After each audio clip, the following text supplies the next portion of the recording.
نجدد التحية عبر مصر بكرة. لا يمكن أبدا الحديث عن الغد دون أن يكون للاختراع نصيب كبير من الحياة التي نحياها. لكن هل نرى هذه الحياة فعلا واضحة المعالم؟ هل المخترع في مصر مخترع بصحة أم هو بعافية إلى حد ما؟ إذ يقول البعض أنه إلى حدود كبيرة المخترع هنا بعافية واضحة.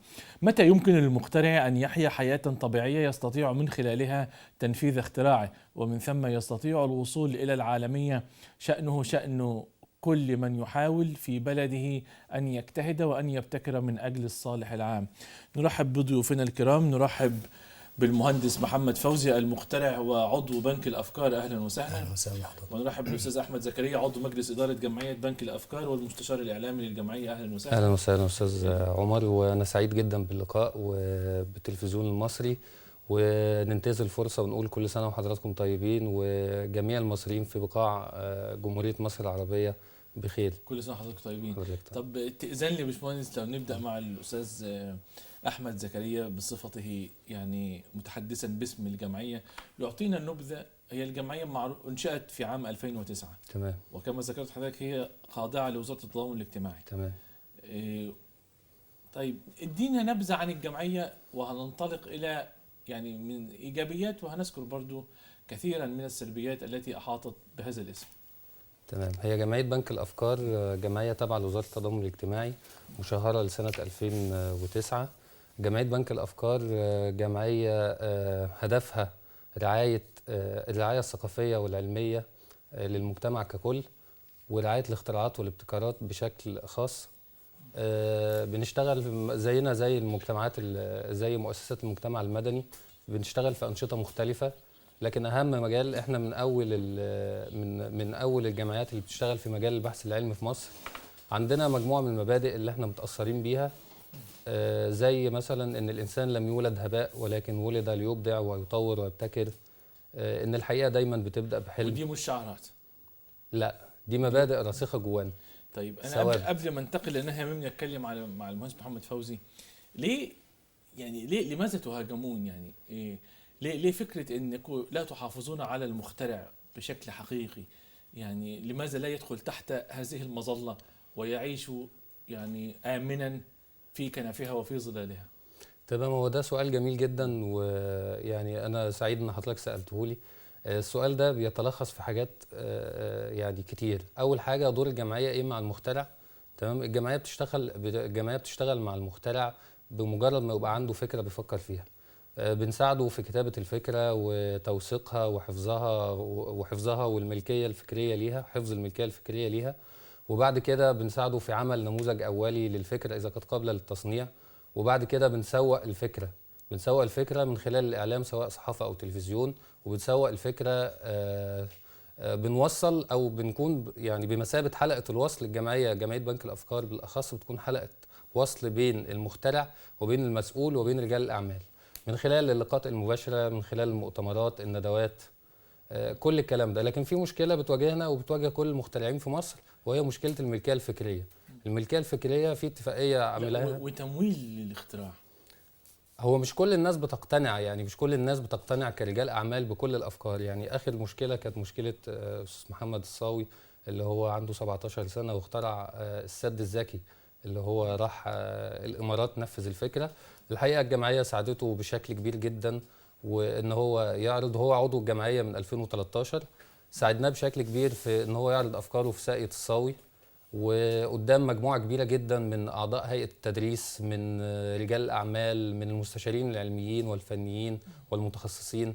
لكن محدش اقتنع بالفكرة بتاعته، فجاله العرض من الإمارات وسافر هناك نفذه. والمشكلة الكبيرة إن احنا عندنا هنا كمصر أكاديمية البحث العلمي عندنا مشكلة في موضوع تسجيل البراءة. أنا جاي بقى لأكاديمية البحث العلمي، بس خلينا نتحدث مع المهندس محمد فوزي المخترع وعضو ببنك الافكار. طبعا حضرتك هتشهد له عشان انتوا جايين ده يعني من خلال. طيب الوزاره ما تمش تصعيد ليه مثل هذه الاستراتيجيه، مش مجموعه حلول؟ تمام. هو حضرتك يا استاذ عمر الموضوع سهل جدا. حضرتك كل الناس مدركه ان مصر بحاجه الى قدر كبير من الفكر والعلم والهدوء والمشروعات الطموحه. الاستاذ محمد زيه كتير من المخترعين والمبتكرين، لكن احنا عندنا اتفاقيه البحث العلمي مع فرنسا بتفرض على اي مخترع او مبتكر ان هو يقدم الطلب الاول للحصول على البراءه، لكن بيتطلب فحص سنتين دول المفروض ان هم يعني حول العالم كله بيتاكدوا ان الاختراع ده موجود ولا مش موجود. لكن طبعا سنتين ده كتير جدا على الناس. هو تحديدا بس في حل مشكله سد النهضه، تمام. يعني ليه عن طريق وزاره البحث العلمي وزاره التضامن الاجتماعي ما تمش الوصول لاي جهه من الجهات لعرض مثل هذه الحلول عليها لتاخذ بها او لا تاخذ ببعضها او ترفض؟ ليه؟ تمام ساعتك. هو دور الجمعيه بيتلخص ان احنا حلقه الوصل، احنا هنوصل الاستاذ محمد، وفعلا ده حصل. الاستاذ محمد عرض في اكتر من مكان لكن مفيش استجابه لحد دلوقتي. مين؟ عرضنا كنا مشاركين في مؤتمر القاهره الدولي للابتكار الثاني لا يعني عن طريق مثلا الرؤوس الكبيره، يعني الوزير مثلا وزير التضامن الاجتماعي. لماذا هو مقدم، استاذ محمد مقدم على براءه اختراع لكن لحد دلوقتي ما فيش يعني تسلسل قانوني والروتين. ما هو اصل الروتين مع الاختراع لازم الاختراع يفشل. والله هو بس ده مش اختراع، ده حاطط استراتيجيه حلول، مشروعات قوميه. ده حاطط لا دي مش حلول، لا ده حاطط استراتيجيه بيقول لحضرتك لو حصل كذا يحصل كذا، ولما يتم كذا يبقى المفروض فيه كذا. فلا يعني الرجل وضع استراتيجيه واضحه المعالم، يعني حتى مش اجتهاد. تمام. فكان خساره شديده جدا. يعني لو كان مثلا دقائق من وزيرة التضامن الاجتماعي وتحدثت مع وزير الري بأي أسلوب كان، دقايق 5 حتى يا سيدي، كان ممكن أي يعني يتم الاستفادة بقول لحضرتك حتى من جزء واحد، عنصر، بلاش كل العناصر اللي قالها، لأن في حاجات مهمة جدا. تمام. يعني مش هيبكي على اللبن المسكوب. أستاذ أحمد زكريا المستشار الإعلامي للجمعية، يعني بعد الحقيقة ما سمعنا من المهندس محمد فوزي ما يسر الإنسان وما يحزنه برضو في نفس الآن، أسأل حضرتك إيه كان الدكتور هاني الناظر كان رئيس أكاديمية البحث العلمي صحيح؟ وآخر حد كان موجود معنا في الاحتفالية الأخيرة في تكريم محافظة الشرقية لجمعية بنك الأفكار، وتم تكريم 250، ده على الأقل 250 مخترع. كل المخترعين عندهم ابتكارات وحلول أساسية لمشاكل كتير عندنا. أنا هنتكلم على التكريم، بس هو كان الدكتور هاني الناظر كان رئيس أكاديمية البحث العلمي في حاليا الأستاذ محمود صقر. كان تقريبا في 2010 و2011. هو دكتور محمود صقر هو رئيس أكاديمية البحث الآن. لا أنا بتكلم أيام الدكتور هاني الناظر، يعني كان في لقاء معاه قال الحقيقة إن في تعقيدات شديدة جدا في مسألة مش بس براءة الاختراع، لا وسرعة الاعتراف بالاختراع. المسألة دي بتاخد وقت، وقال في سنة 2011 تقريبا إن إحنا بنسعى إلى حل هذا الأمر حلا جذريا، ويبدو أنه يعني حتى الآن لم يحل هذا الأمر. صح؟ تمام. هي المشكلة إن إحنا عندنا يعني المفروض إن كل حد بيكمل، كل مسؤول يجي يبدأ من حيث ينتهي الآخرين. دكتور هاني الناظر رئيس المركز القومي للبحوث. والمركز القومي للبحوث كان يعني له مع أكاديمية البحث العلمي كان في اتفاقيات،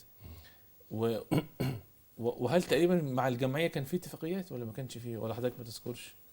أنا بحاول أسترجع الخريطة عشان أشوف ماذا تم بعد 5 سنوات. احنا في كل الحالات بنناشد المسؤولين وبنناشد فخامة الرئيس عبد الفتاح السيسي الالتفاف حول المبتكرين والمخترعين. الأستاذ الباشمهندس محمد عرض قدام الأستاذ محمود صقر في محافظة الشرقية، وقدام محافظة الشرقية هو رئيس أكاديمية البحث العلمي. رئيس أكاديمية البحث العلمي. واحنا في كل الأحوال في اتفاقيات هي اللي عاملة تعقيد، مفيش سرعة للتنفيذ، اللي هو يعني نفس الكلام اللي كان في 2010، نفس الكلام اللي الأستاذ الدكتور هاني الناظر قاله. هاني الناظر 2010 و2011.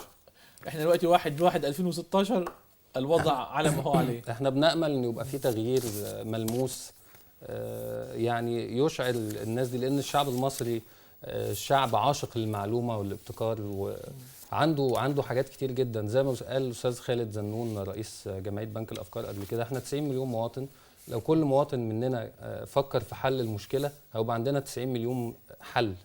وما اعتقدش ان احنا عندنا 90 مليون مشكله، ممكن نجمع ال 90 مليون حل دول في كتاب وناخد الحلول المثمره. 9000 بس لو 9000 بس يتم التسريع ببراءات اختراعهم ووصولها الى صانع القرار، مش هيكون في مشاكل في ده البلاد. في اختراعات جميله جدا مش 90 عندنا، مليون يعني 9000 هنذكرها بس. لسعادتك دلوقتي، زي التكريم اللي حصل في محافظه الشرقيه. لا، في تكريم برضو حصل قبل كده في التكريم كان في 2012 الماضي. تمام.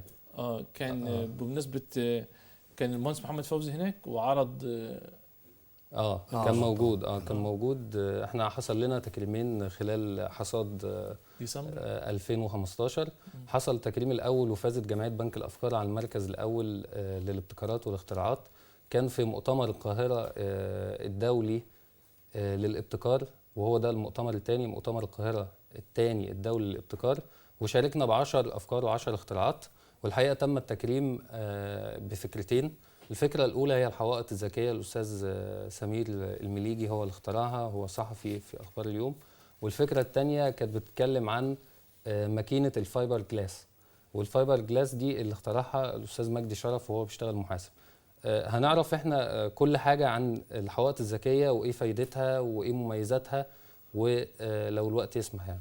طيب احنا هيسمع، بس احنا الأول ننتقل للمهندس محمد فوزي ونتكلم على مشروع حفر قناة بورسعيد، وهو يتحدث. أنا هعرض أمام الخريطة. الحقيقة خريطة دقيقة جدا. ده رسم حضرتك أستاذ أحمد زكريا. يمكن برضو أنت في أعماقك مليء بالتمني عن الحديث عن المخترعين واختراعاتهم وما يمكن الوصول إليه من أجل الحفاظ على هذه الاختراعات. تمام. هو احنا كلنا مؤمنين ان المخترعين والمبتكرين دول هم عماد المجتمع، قاطرة التنمية وقاطرة التنمية، ومصر لن تنهض الا بافكار واختراعات وابتكارات ابنائها. صحيح. تمام. هم دول المستقبل، هم عماد الامه، هم النواه الحقيقيه لازدهار مصر وتقدمها، وهم امل الامه في التقدم والازدهار والرقي والفخر بالكونيه المصريه امام العالم كاجمل. وانا برضو من هنا من خلال التلفزيون المصري بناشد كل الشباب اللي عنده فكره صغيره ان هو فكر فيها ويجي يقترحها علينا ونتناقش فيها ونعمل له نموذج اولي للتصنيع. ما فيش حد يخاف من حاجه. احنا لازم نغير مفهوم النجاح عندنا. يعني كان ليا صديقه امريكيه بتكلم معاها عن موضوع السكسس، النجاح، فقالت لي بالنسبه لك ايه النجاح، بالنسبه لكم ايه النجاح في مصر؟ قلت لها ريتشنج يور جولز، يعني انت توصل للهدف بتاعك. فقالت لي لا ما ينفعش، ده النجاح عندنا احنا moving from failure to failure without losing any motivation، يعني الانتقال من الفشل الى الفشل دون فقدان العزيمه. فما حدش يعني يخاف من حاجه، فكر، ولو عندك حل لاي مشكله. احنا عندنا شباب جميل جدا، عندنا نسبه الشباب العاطل اكتر، الشباب اللي موجود على القهاوي عنده افكار جميله جدا، الشباب محتاج حد يتكلم معاه، حد يناقشه. عندنا مثلا في مدينه الزقازيق عندنا لا يقل عن 350 سائق تاكس مؤهلات عليا. لما حضرتك تركب التاكسي وتشاور التاكسي وتركب معاه تلاقيه بيقترح عليك حلول فعليه جميله جدا للمواصلات مثلا. يعني احنا عندنا في مدينه الزقازيق مشكله المواصلات، في تكدس وفي ناس بتموت في العربيات قبل ما توصل المستشفى. دي حاجه يعني فلما جيت اتكلم محزنة بكل اسف.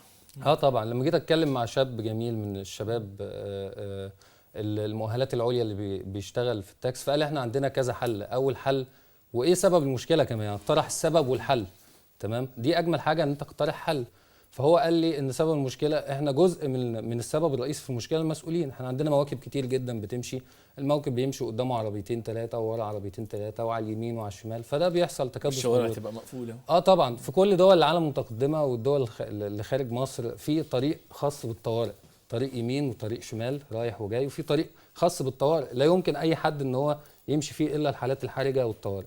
ممكن نعمل طريق دائري من بره الزقازيق مثلا على الاطراف، الناس تقدر بدل ما يخش عايز يروح المنصوره يخش جوه ويعمل تكدس والناس تتوفى في ده امر غير مقبول طبعا. الناس ممكن تتجه الى الطريق الطوارئ.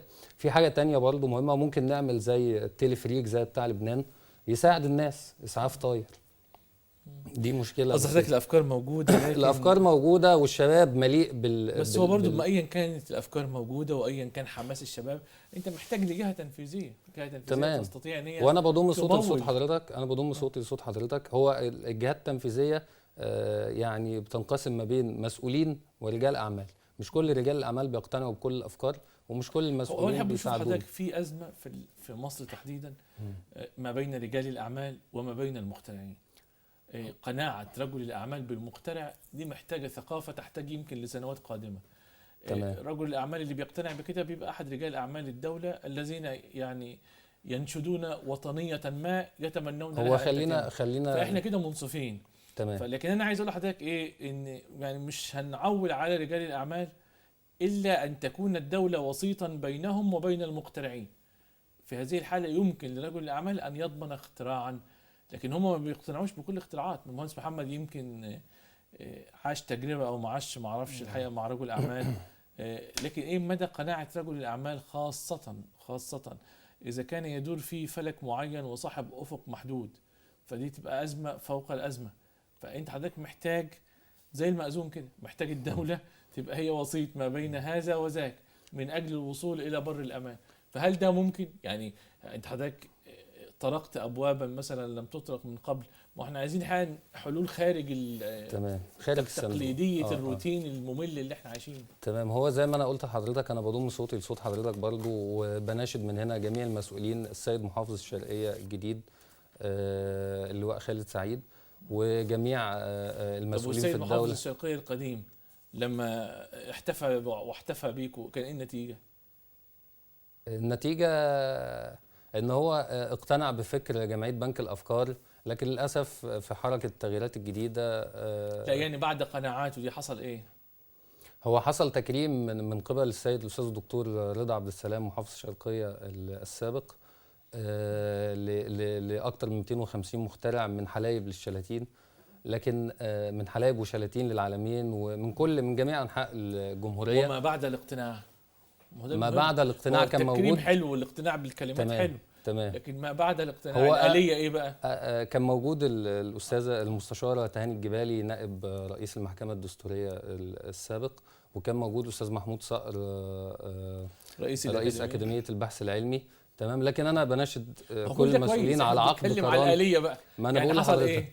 أنا بقول لحضرتك هو إحنا بنناشد جميع المسؤولين على عقد قران، إن هو يشتغل دور المأذون زي ما حضرتك قلت، يعقد قران ما بين المخترعين ورجال الأعمال. دي حاجة لازم الدولة ترعاها. لازم الدولة تلعب دور المأذون زي ما حضرتك قلت وشبهت، وده تشبيه جميل جدا، إن الدولة تلعب دور المأذون على عقد القران بين المخترعين والمبتكرين وبين رجال الأعمال. وفي حاجات على فكرة حضرتك، يعني الفكرتين اللي احنا اتكرمنا بيهم وفوزنا بالمركز الأول كجمعية بنك الأفكار في المؤتمر القاهرة الدولي للابتكار الثاني، فكرتهم بسيطة. يعني فكرة الحوائط الذكية. الحوائط الذكية دي عبارة عن رسوم وأشكال، رسوم 3D، تمام، بتركب على الحائط مباشرة، غير قابلة للاحتراق، تمام، عازلة للصوت والحرارة. فكرتها بسيطة، رخيصة الثمن، بتعطي شكل جمالي، هي بديلة للدهان، صديقة للبيئة وغير مضرة بجسم الإنسان. ده بالنسبة للحوائط الذكية اللي اخترعها الأستاذ سيد المليجي. بالنسبة للتكريم الثاني، الاختراع الثاني اللي هو اختراع ماكينة الفايبر جلاس. وماكينة الفايبر جلاس موضوعها بسيط جدا، هي بنستوردها من بره بحوالي أكتر من $500,000 جنيه. الأستاذ مجدي شرف صنعها هنا بخامات مصرية 100%، وكلفتنا تقريبا 60,000 جنيه. طب أهميتها إيه للمواطن المصري البسيط اللي محتاج حاجة تنعشه وتحسسه بالأمان؟ أهميتها إنها بتوفر على الدولة أكتر حاجات كتير جدا، هتبقى رخيص الثمن طبعا، فرق شاسع بين 60,000 ونص مليون. في حاجة كمان إن هي بتدخل في تصنيع لعب الأطفال، تدخل في تصنيع اللي هي أكشاك المرور، بتدخل في تصنيع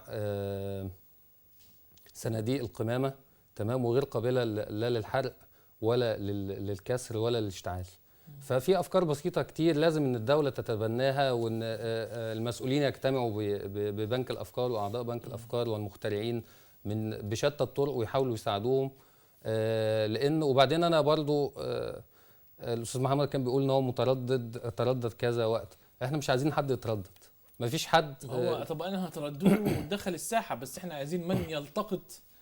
يعني ايه الذي غير احنا كجمعيه بنك الافكار حضرتك، احنا بننزل، احنا كدورنا كجمعيه، بس احنا محدودين، يعني طبعا مش مسؤول تنفيذي. احنا بننزل للشباب اللي موجود على القهوه وبنتكلم معاه، بنعمل ندوات تثقيفيه عملنا قبل كده ندوات تثقيفيه ونفذناها للقرى الاكثر احتياجا.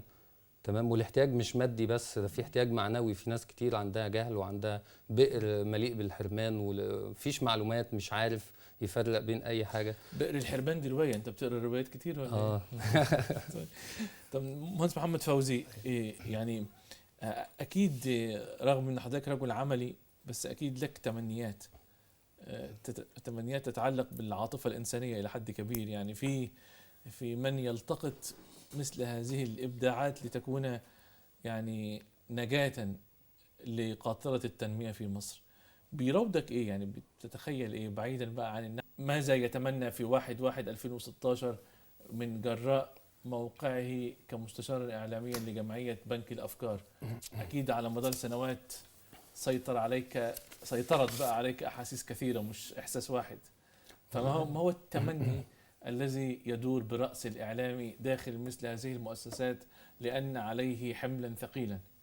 تمام. هو أنا في الأول بتمنى لكل المصريين الخير، وبنتمنى لمصر السلامة، وترجع مصر وتعود أبية. ترجع مصر هي تسود العالم، لأن المصري الشاب المصري هو صانع التاريخ. الشاب المصري قادر على صنع المعجزات. الشاب المصري محتاج حد ينزل ويتناقش معاه ويتكلم معاه. الشاب المصري عنده أفكار يعني جميلة جدا، وأتمنى أن السادة المسؤولين يلتفوا حول بنك الأفكار، مش بنك الأفكار لوحده، حول المخترعين والمبتكرين جميعا، وان احنا نحول الطاقه اللي موجوده جوه الشباب بتاعنا والمبتكرين والمخترعين الى طاقه، لو هي طاقه سلبيه نحولها الى طاقه ايجابيه. احنا عندنا قنبله موقوته زي مشكله اطفال الشوارع. عندنا اطفال الشوارع دول، في حد كان قدم قبل كده مقترح ان اطفال الشوارع ممكن نعمل لهم مدينه صغيره، نعلمهم، ناخدهم من الشارع ونعلمهم. ناس تعلم حرفه معينه، ناس عندنا عجز معين في حاجات بنستوردها من بره، نعلمهم ازاي يستفيدوا منهم. الناس اللي القدرات العقليه وصعوبات التعلم عندها صعبه، ممكن نعلمهم ان هم يبقوا الجيش بتاعنا بعد كده، الفرق المارينز والكلام من كده. وعايزين نقول حاجه تانية، ان احنا طبعا تخلل لينا ووصل لنا احساس باليأس، لكن احنا ماشيين على منهج اصنع من مواقف ضعفك مواقف قوه تزيد من اصرارك وحماسك لاكمال المشوار. وبناشد تاني كمان مرة المسؤولين وكمان الشباب اللي موجود اللي عنده فكرة يجي بنك الأفكار ويطرحها ما يخافش من أي حاجة وما ييأسش. بنك الأفكار هيقدر يسوق له. وبناشد كل الإعلاميين والصحفيين زمايلنا وأساتذتنا اللي زي حضرتك وزي باقي الصحفيين والإعلاميين إن هم يلتفوا حول بنك الأفكار وحول المخترعين والمبتكرين.